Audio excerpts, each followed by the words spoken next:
dismiss this meeting, and now we're going to open up the regular meeting. This is again Monday, July 6, 2015, calling the regular meeting to order. And so at this point, before we do the pledge or anything, we're going to take about, let's see, 10 minutes is enough? All right, 10-minute break, everybody. No, we're going to stay down here. Oh, we're tonight. staying down here? Yeah. Yay. Oh.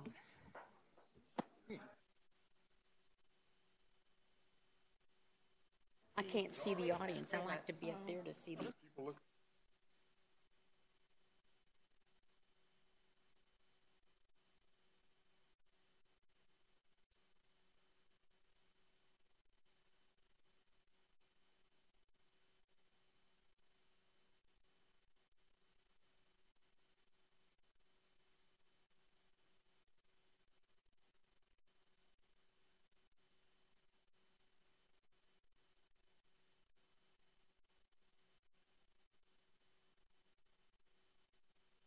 In the Pledge of Allegiance and invocation, please stand.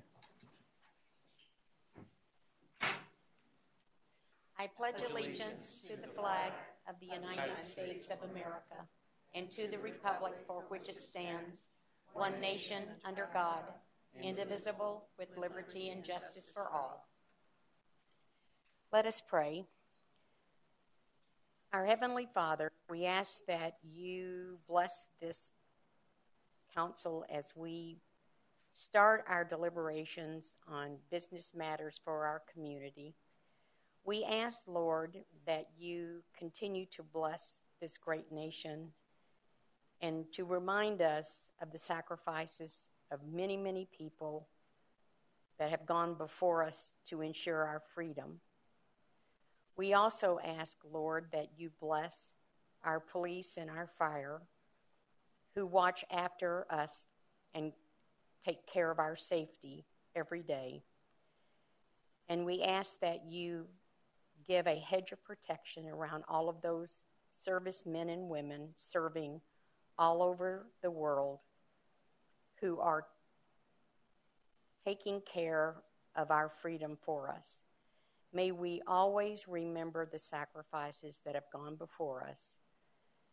In your holy name we pray. Amen. Thank you, Councilman Campbell. Okay, as you can see, Councilman Vice Mayor Loretano is not in attendance tonight, so could I please have a motion and a second to excuse her? So moved. Second. I heard a motion from Councilman Stipp and a second by Councilman Pizzillo. All in favor say aye. Aye. Opposed? The ayes have it. We'll go. We have no communications tonight. And now is the time for a citizen who would like to address the City Council on a non-agenda item. Do we have any cards? No, Mayor. Is there anybody in the audience that wants to speak? All right, well, then let's just go on. Will the city clerk please read the consent agenda, items 6.1 through 6.3 by title only, please? Item 6.1, approved draft minutes from a regular meeting held on June 8th, 2015, and a special meeting held on June 15th, 2015. Item 6.2, accept the dedication of 3 exclusive waterline easements adjacent to the northeasterly side of Goodyear Boulevard from Fairfield Centera LLC, a Delaware limited liability company, and Fairfield Goodyear LLC, a Delaware limited liability company. Item 6.3, approve amendment to the Memorandum of Understanding between the City of Goodyear and the United Goodyear Firefighters commencing on July 1st, 2015 and expiring on June 30th, 2018. Thank you. Does anyone in the public wish to remove an item on this consent agenda? Does anyone in the council wish to remove an item? Councilman Stipp. Mayor, I just have a comment on item 6.3. You have a comment? Just a comment. All right, go ahead. This came before us at our last meeting. And which item are we talking about? 6.3. All right. The MOU. I think it gets lost in the long document that on its surface it looks as though we just approved an agreement and now we're going to amend it right away. And I just want to assure anyone listening to this that that this amendment is actually a text amendment and not a change to the structure of the document. And I think that's important that we note that. So I just want to make that clear. All right. Thank you, Bill. And Mayor, may I have a comment on, no, I won't. Never mind. Sorry, excuse me. That's the next item I'll comment on. Thank you. All right. Then could I please have a motion and a second to approve the consent agenda? So move. Second. I heard a motion from Councilman Campbell and a second from Councilman Stipp. Roll call vote, please. Councilmember Osborne? Aye. Councilmember Pizzillo? Aye. Councilmember Campbell? Aye. Councilmember Stipp? Aye. Councilmember Homan? Aye. Mayor Lord? Aye. Passes 6-0. All right, the first item on business is to consider the approving a reimbursement agreement with Sunbelt Holdings and David Ramirez, city engineer, to present. David?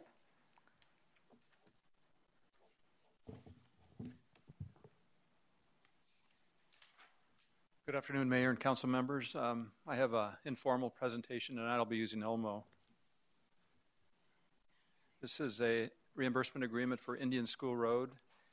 It's the section of Indian School Road between the newly opened Loop 303 freeway and Saraval Avenue. Currently in this area, Saraval has 2 existing travel lanes. Ultimately, it will be a 6-lane major arterial between the 303 and Saraval Avenue. Sunbelt Holdings, the agreement is between Sunbelt Holdings and the City of Goodyear. And by the way, we have Troy Mortensen here present tonight representing Sunbelt Holdings. And Sunbelt owns the property on the north and south sides of Indian School Road. I think their plans are to develop the property on the north side in the near future, whereas the south side would develop further into the future. We've been working on this agreement for some time with Sunbelt. With the development on the north side, they would be improving the north half of Indian School Road, which would require 2 travel lanes.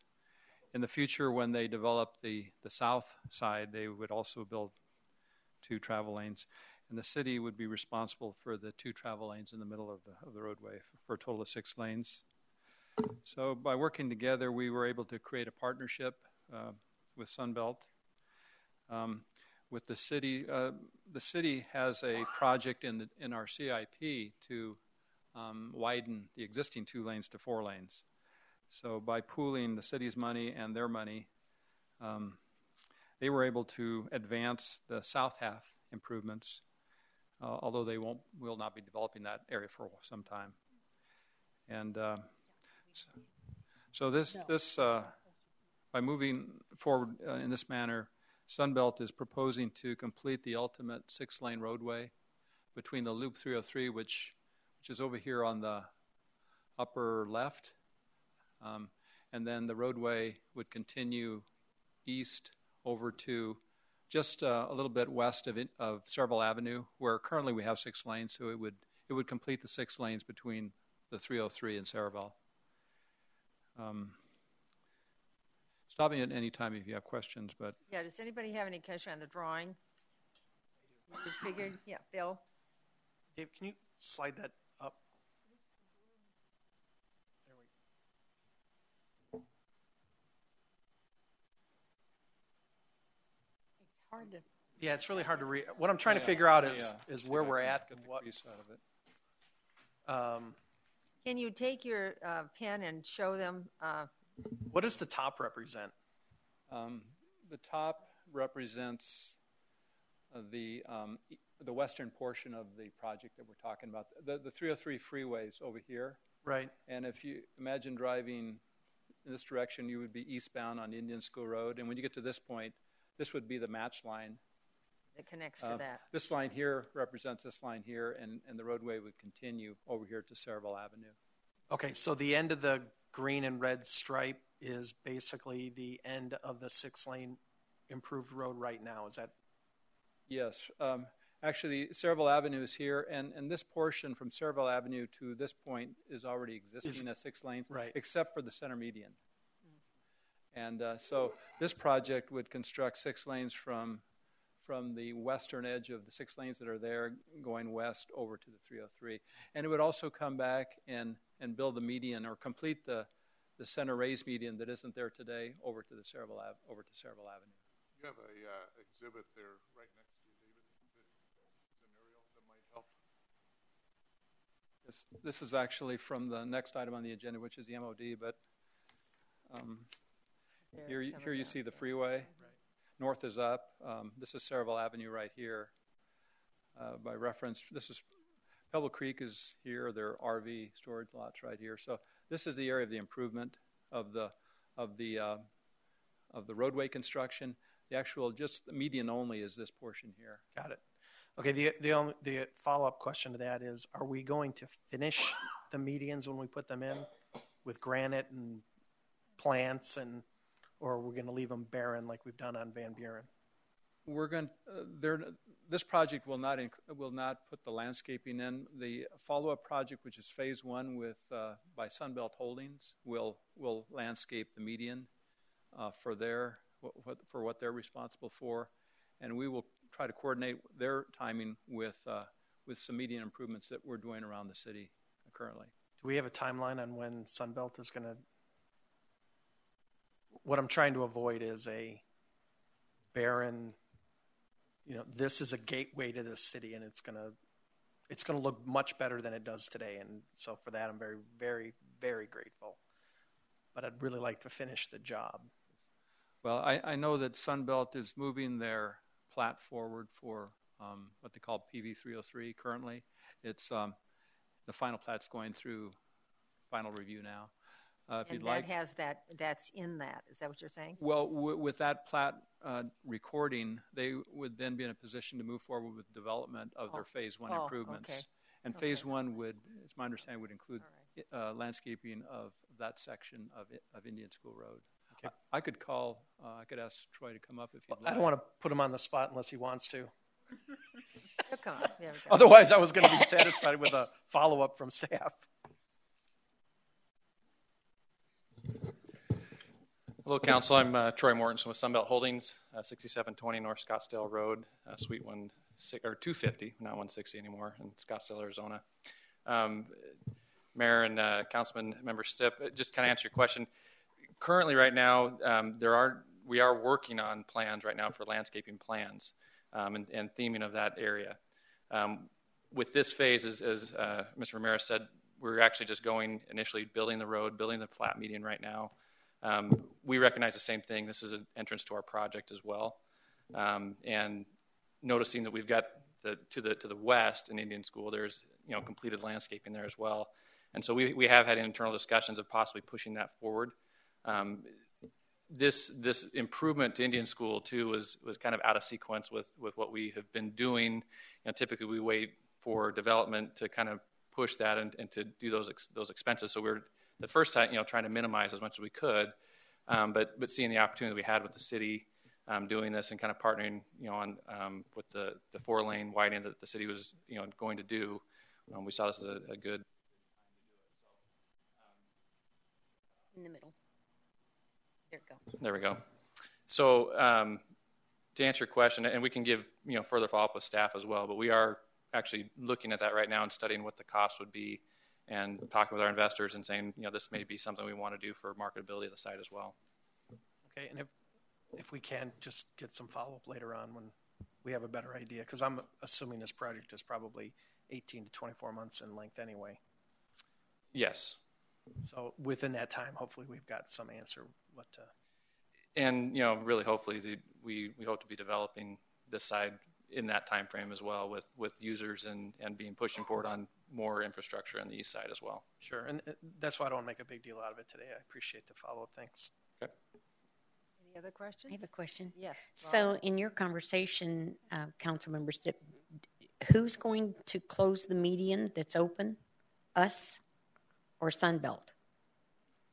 I think I can try to answer that. So the section in red here, that would be Sunbelt's responsibility to landscape the median.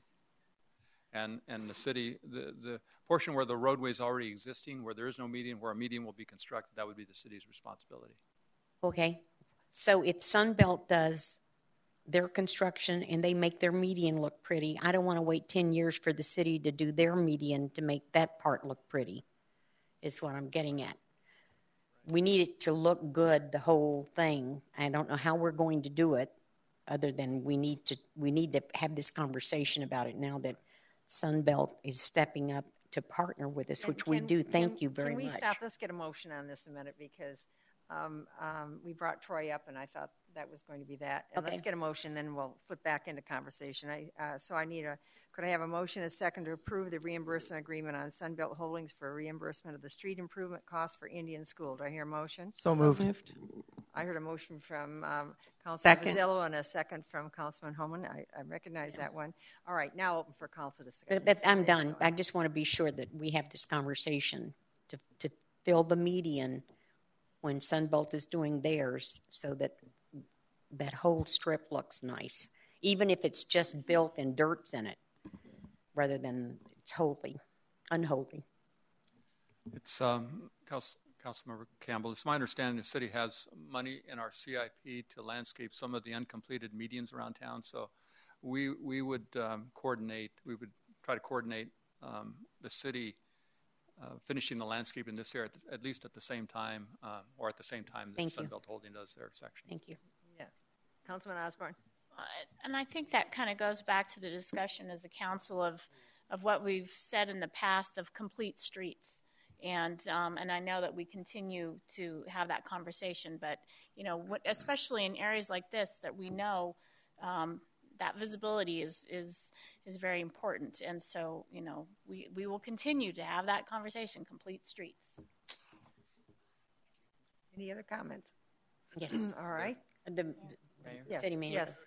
I do have a comment, and it's been talked about, and I just really want to reinforce the partnership. We talk a lot about that, public-private partnerships, and our 4 lanes that we're going to fund for $500,000 is basically a throwaway. It was to just improve the access onto the 303, and Sunbelt stepping forward, and now they're going much before they had intended as well, and us working closely together. I just really do appreciate Sunbelt's spirit of cooperation with this. So thank you. Yeah, thank you very I'd like much. to echo that Thank too, you. Troy. We really do appreciate this. I know we sound a little picky here as the evening goes on about what's going to happen, when it's going to happen, but Sunbelt has followed through with things, and I have all the confidence in the world that you're going to do the same thing in this case. Thank you. And, kind of going back, a lot of this started in these conversations, these meetings we have, with the city on monthly and working with staff. And so that's kind of where this kind of came up. And it was kind of like,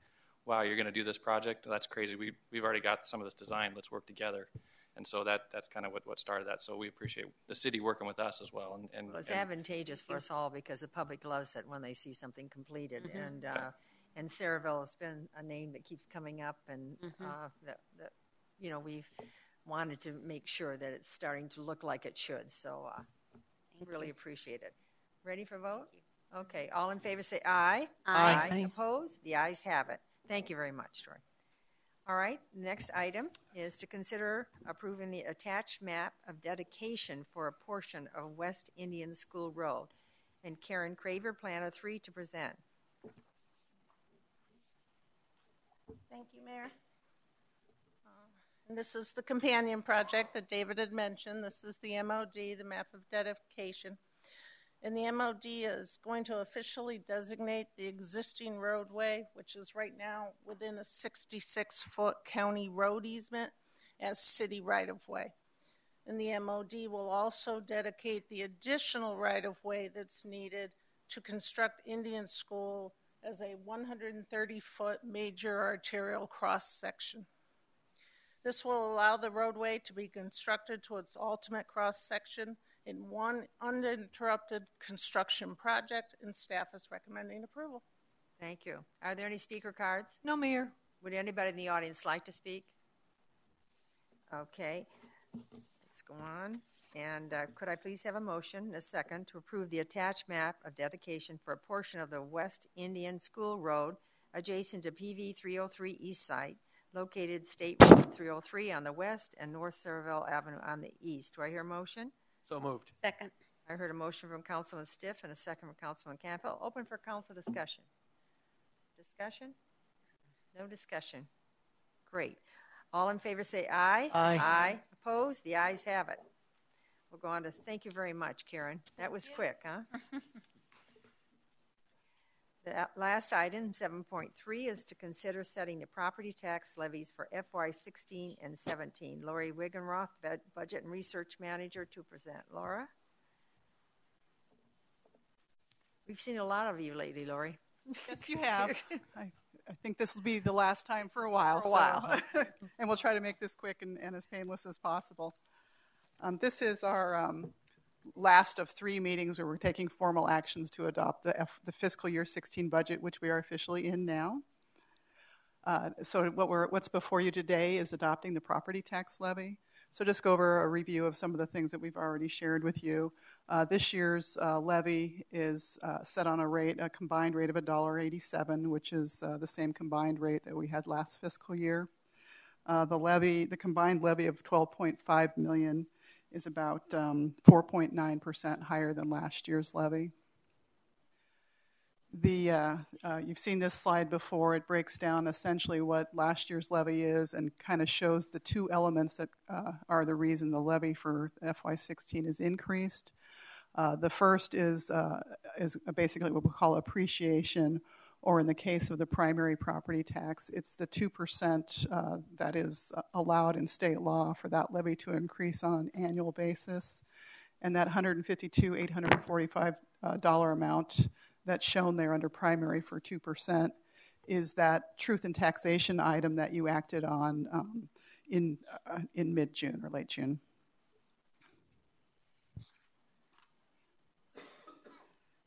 This chart, last time I presented when you dealt with the final adoption of the budget, there was a statement made about kind of the history of the combined property tax levy. So this chart provides you a 10-year history of the combined levies. The lower portion, the blue bar, is essentially the primary levy, which basically shows that kind of 2% per year growth that's been allowed. You'll see kind of a steady climb in that piece of the pie or of the chart. The more purpley color is the secondary property tax levy, and that's the portion that supports voter-approved bonded debt. And so that has been going, that was the amount that was being used to make debt service payments. The peak of the combined levies was in fiscal year 10 at $14.9 million. The FY16 levy is $12.5 million, or about 15 or 16% less than it was at the peak in fiscal year 10. So that's a quick summary. I've seen most of that information before. I'll be happy to answer any questions. Otherwise, we'd ask that you adopt Ordinance 1323 to levy the fiscal year 16 property taxes. Thank you. Are there any speaker cards? No, Mayor. Would anybody in the audience like to speak? Oh, we have one right here. I think Jeffrey. Mayor and council members, Jeffrey Fisher. Jeff, can you sit down there and then speak again about your name and address, Sure. please? I'm Jeffrey Fisher. My address is 4084 North 155th Lane, Goodyear, Arizona.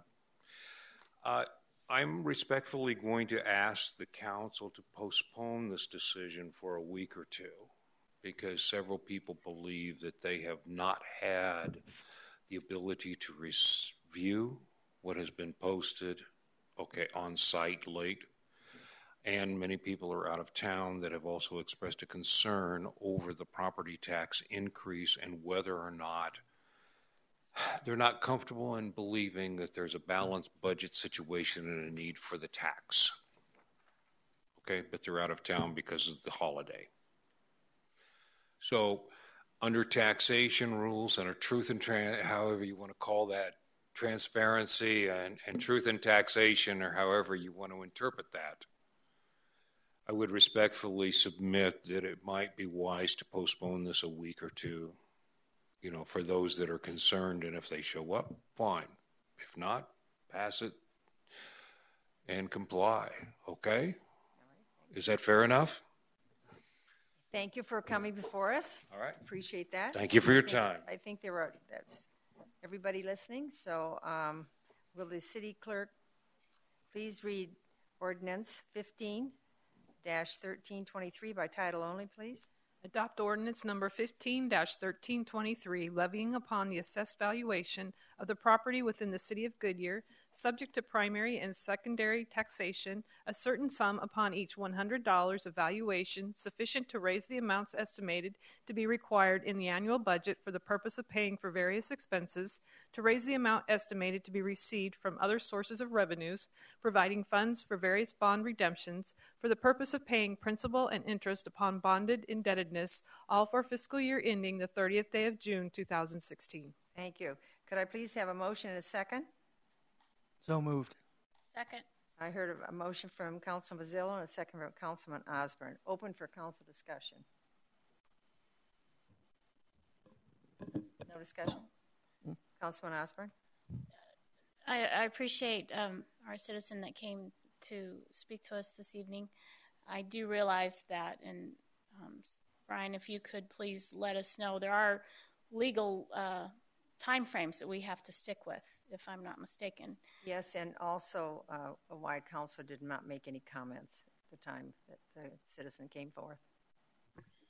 Yes, I'll have our budget manager actually address what we're doing to comply with state statute as it relates to adopting the tax levy. Mayor, council members, the state statutes outline a number of steps that we have to take with regard to the budget adoption as well as the property tax levies. And a key element of those requirements were a series of publications that we did between the tentative budget adoption and final budget adoption that you did on June 20th. Those involved two paid advertisements in a specified format with bold lettering and broad outlines or borders in the newspaper announcing the truth in taxation item and the public hearing that would take place on June 20th for anyone to come and speak to that item. Those, I believe, I don't have the exact dates in my hand, I believe they were on the first and second Friday of June that those publications appeared. In addition, we released press releases on those same days as well, advising of the same information about the upcoming hearing. In addition, we did two publications according to state law, again between tentative and final, outlining the entire budget, including information on the specific information on the property tax and the property tax levy. Those items also appeared in the paper. The state law outlines the timelines that the property tax can be adopted in. It does call for us to have established this date as the date to be levied. There is an absolute deadline in the state legislation that it be adopted, I believe, by the first Monday in August. I'm not 100% sure that it's the first Monday in August. So there is some capability to do something different, but it would not be, I'd have to defer to law to see if we'd have to go back through the entire publication process and truth and taxation process. I have not had that interpretation in the past. Thank you. Councilman Pizzillo? As we've gone through this budget presentation, we've had, about 22 hours worth of budget hearings. The actual levy, even though you laid out all of the legal steps to get to this point, when we were putting together this budget and we were talking about how to balance it, refresh my memory, quite a while back we had talked about the levy, we had talked about the property tax that would be part of this entire process. It's just that now, because of the steps that the Arizona statute requires you to take, that have taken you there, but this is not new discussion as far as the amount of money that we'd have to levy to balance the budget. Is that an accurate statement? Yeah, Mayor, council member, yes, that would be an accurate statement. We started the budget process essentially in October when we came to you with a revenue forecast for the general fund. At that point in time, we had a forecast for the primary property tax, and we identified the policy at that point in time, which was to maximize the levy. We did another forecast in February where we again talked about the levy, both for the primary and the secondary. And as you're correct, there's been numerous work sessions since then. One, I believe, in April, where we went over all the details of the expenditures and the revenues. We've called out the property taxes several times in these same slides that you saw today, other than the one with the bar chart. You've seen 2 times, if not 3, and some potentially even 4 times in the work sessions that you've had. And you're correct. You had about 22 hours of work sessions in addition to then the 2 formal setting meetings you've had previous to this to do the tentative and final adoption of the budget. Thank you. Any other comments? Mayor, Councilman Stipp? if we, from a practical standpoint, we've already approved the final budget. Therefore, we are really without much choice than to approve this in order to balance that budget. Mayor, council member, you are correct. You adopted a balanced budget that assumed that these property tax levies would be made when you did that in 2 actions, one in May when you did the tentative and then again in June when you did final. If for some reason you did not levy these property taxes, we would have to go back and come back to you with either other revenues to increase or cut reductions in the budget because we are required by law to have a balanced budget in the general fund, and by removing the primary property tax, we would have a budgeted deficit in the general fund, which would not be acceptable under state law. Okay, as everyone is probably painfully aware, I did not vote in support of the budget, and but it was passed, and now that the budget is passed, my responsibility is to properly fund it. So I will support the property tax levy simply because we have collectively as a council passed a budget that relies on it. Any other comments? No, I just want to reiterate that the budget we passed was balanced. It is not an unbalanced budget. So if we have residents that feel our budget is not balanced, they're wrong. And they obviously have not sat through all of the meetings that we have had on the budget process. And if we don't pass this, we will not have a balanced budget. And there's no way we would be in compliance. There's no way we could even redo everything that we've done in 2 weeks to be in compliance with state law by the 1st of August. It's humanly impossible to do that. And I'm supporting the budget. I voted for it in the first place, and I'm going to vote for it again. But our budget is balanced, and it's a good budget. And it provides for our residents. It gives them what they need to have. Any other comments? Well, I do feel that we have the email system. We have telephones. We have our personal telephones out there. My door is open. I haven't had the people coming in or calling. So I feel justified, and we did, as I say, we worked through the budget and we took it out to the streets. I know that's very difficult, the levy, and we go through this every year between the levy and the interest rate, and we go back and forth all the time on this, and it's hard for people to understand that, and so they don't like the 2%. And if you look through the other cities in the valley, most of them have done that. They had to because of the economic downturn and the situation everybody's in. So I can understand not wanting to. I mean, I understand both sides, but I understand that our job, what our job is, and our job is to pass this tonight. And so I think we're ready for that. So could I have a roll call vote, please? Councilmember Pizzillo? Aye. Councilmember Campbell? Aye. Councilmember Stipp? Aye. Councilmember Holman? Aye. Councilmember Osborne? Aye. Mayor Lord? Aye. Passes 6-0. Okay. Now we're at the information items. Does anybody have anything they'd like to talk about tonight? Excuse me, just wait a minute, Jeff, because I think at this point I don't know that he can. that we're not allowed to do that. These are state statutes, and I have to follow them. And so the time with the Your vote and everything you have had to say will be communicated back to those with concerns, okay? everything we do on this council is online. If it's not online, we would be in violation. And you can ask for record requests. There is nothing in this council, and this year that has been hidden from our public. We've been very verbal. We've printed things out. We've done the best job we can. We are going to have to disagree. We're going to have to disagree with some individuals in the city, and that's part of the uncomfortable part of being on a council, but we're going to agree to disagree. So with that, council, any comments of what events that have gone Just on? have, well, not an event, but if I can share something, Mayor, that I think is really interesting. This is for our council. We attended Comstat, and the police department did a speed trailer to register how many cars drove on the street and their speeds.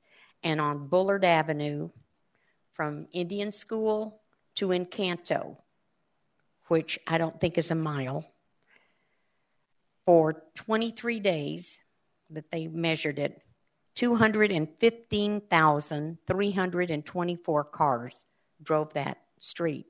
So I'm just saying that as a council, we need to be aware that we have more people on our streets now than ever before.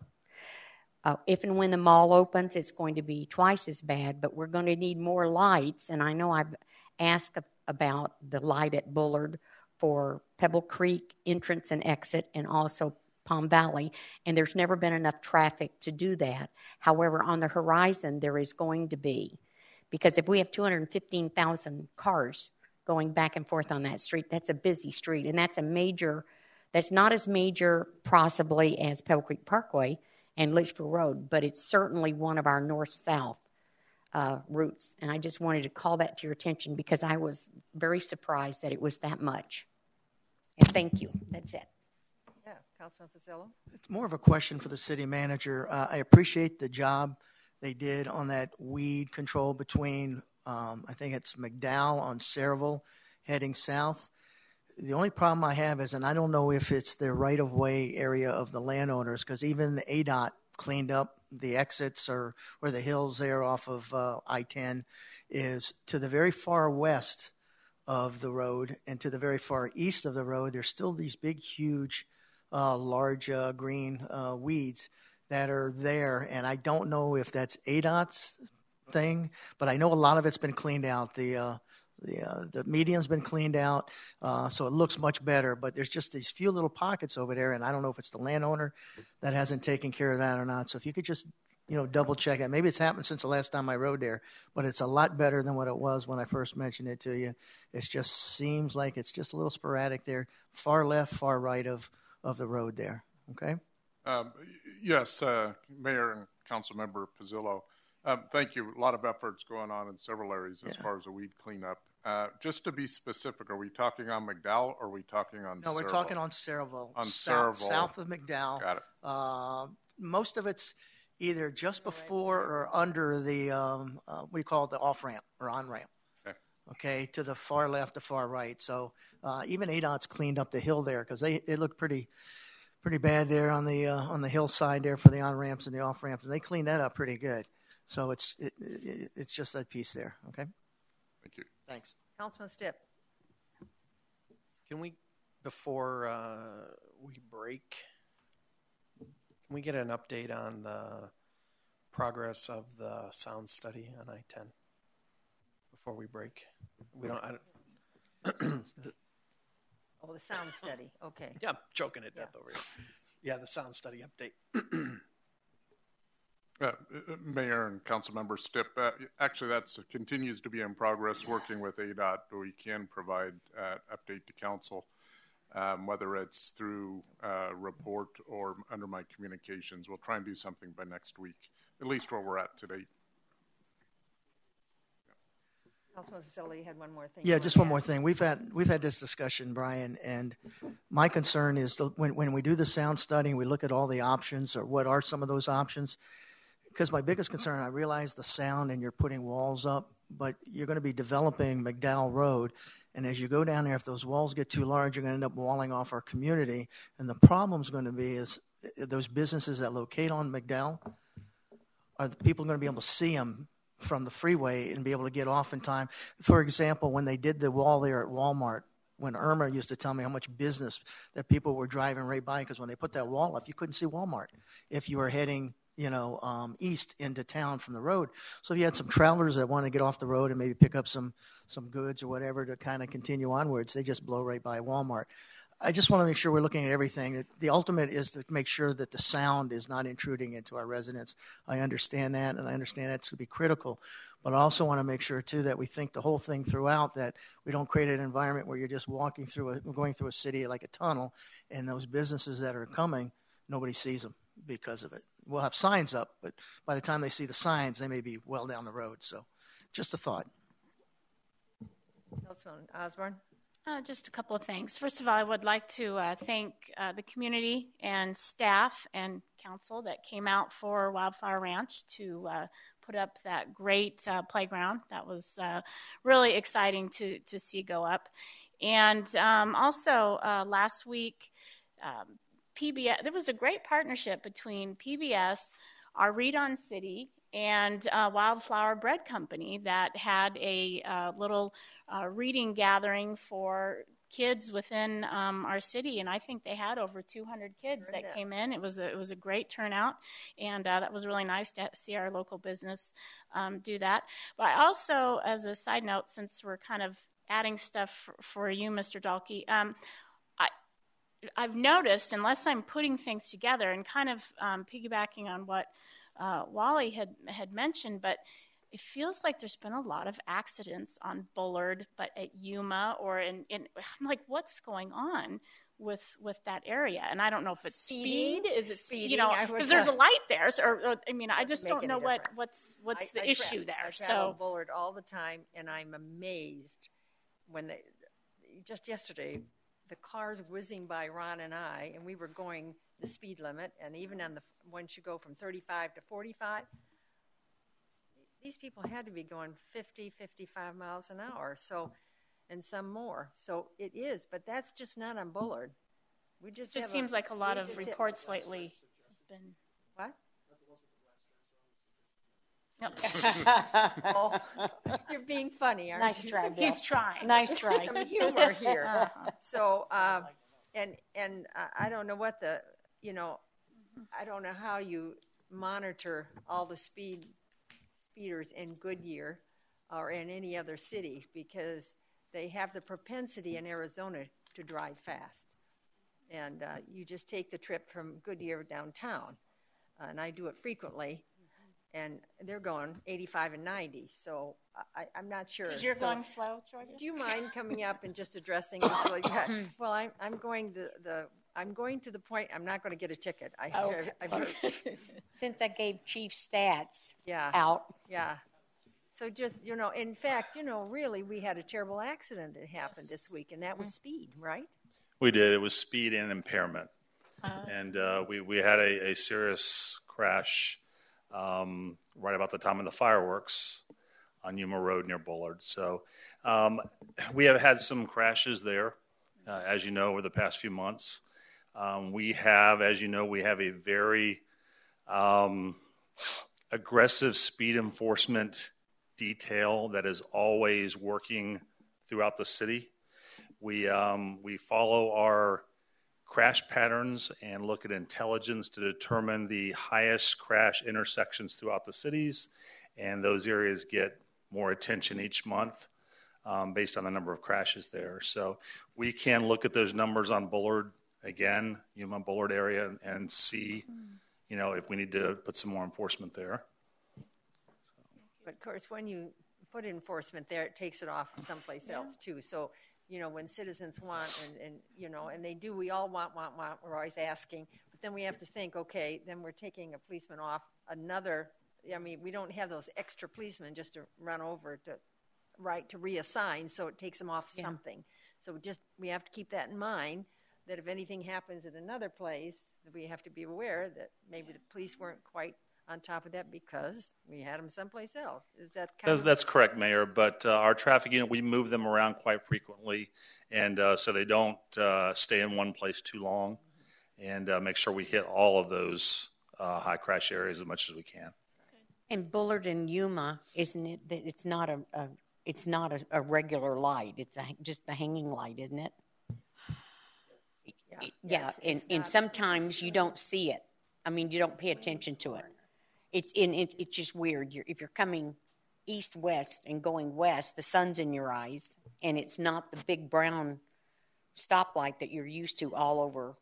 But is it the light or is it speed or is it? I mean, that's the Well, question. It could be both. It can be. It's just a strange intersection. It really is, and it's 2 lane. I wish I could use that excuse for the people, but I don't think so. Are we getting off I think topic it's over speed. here? All right, yes. We're off. We're on another thing. We're not supposed to. You're supposed to be talking about your reports and your events. So that's where we were. Thank you.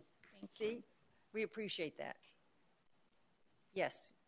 Well, I think we would be remiss without saying congratulations to the folks at the ballpark for our absolutely fabulous 4th of July. I actually brought people out with me this time, and they were surprised and amazed that Goodyear put on such a fantastic display. It was very well done, and I thank you. Yeah, it was wonderful. The fireworks were over the top. Yeah, they were. So we're still getting comments on it. It's just unbelievable. Yeah, Councilman Stipp.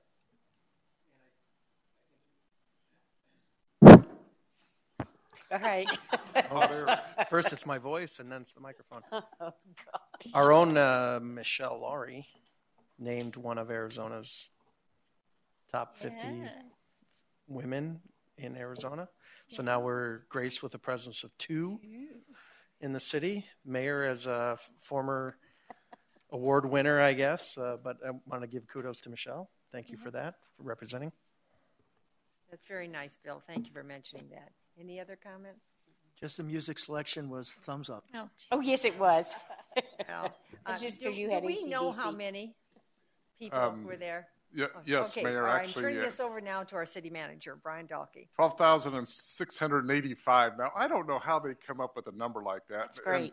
And that actually is at the ballpark, and I theorize that there were at least twice, or again, that many in houses that were looking at the fireworks from the privacy of their backyard or parked on the streets. So, close to 13,000 people. So, and I do appreciate the comments, and I just want to recognize staff. There are a lot of departments involved in this, Parks and Recreation, Police Department, Fire, Legal, Communications, engineering. It goes on and on with the amount of work that goes into that. And so just do want to recognize staff for all their efforts as well.